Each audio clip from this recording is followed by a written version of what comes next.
नौकरी शेरें एक ऐसी गलती करती है जिस की वजह से उसकी और शराब लाला की हकीकत खुल जाती है। दिन के वक्त वो जान बूझकर शराब के रास्ते में आती है और मजाकिया तौर पर इन से बात करने लगती है। शराब लाला उसे मना करता है कि ये वक्त नहीं है, लेकिन वो पास से नहीं हटती।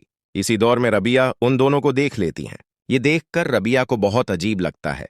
वहां समझ जाती हैं कि दाल में जरूर कुछ काला है। रबिया उस वक्त खामोशी से वापस चली जाती हैं ताकि कहीं शराब उसे देख न ले। कुछ देर बाद रबिया किचन में जाती हैं तो नौकरानी शेरिन जल्दी जल्दी खाने में कुछ मिला रही होती हैं। देखकर रबिया डर जाती है और फौरन दब्बे पांव वापस चली जाती हैं। वो शेरें को बिल्कुल भी शक नहीं होने देती। रबिया सर ब्लंड के पास जाती हैं। सिर ब्लंड बीजान के पास बैठा होता है। रबिया डरी हुई होती हैं। दोनों मां बैठे रबिया की हालत देखकर परेशान हो जाते हैं और उससे वजह पूछते हैं। रबिया पहले तो बताने से इनकार कर देती हैं, लेकिन फिर वो इन दोनों से वादा लेती हैं कि आप इस बारे में किसी को शक नहीं होने देंगे। सिरबलंड रबिया को तसल्ली देता है।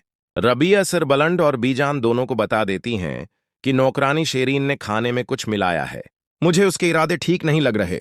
मैंने पहले नौकरानी शेरीन और शराब लाला दोनों को बात करते हुए भी देखा है। उनके तीवर कुछ अजीब से हैं।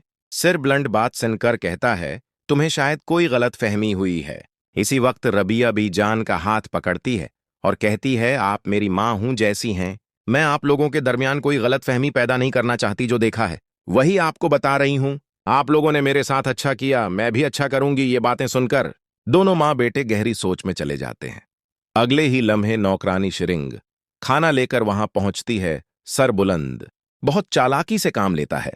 वह उसी वक्त नौकरानी से कहता है, बीजान को भूख नहीं, लेकिन नौकरानी हिचकिचाते हुए बोलती है, ये खाना आप सबके लिए है। रबिया भी बा और ब्लंड कह देता है, फिर मैं भी खाना नहीं खाऊंगा।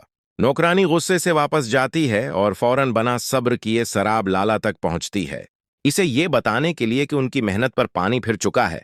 काकरानी रबिया की वजह से गुस्से में होती है और वो शराब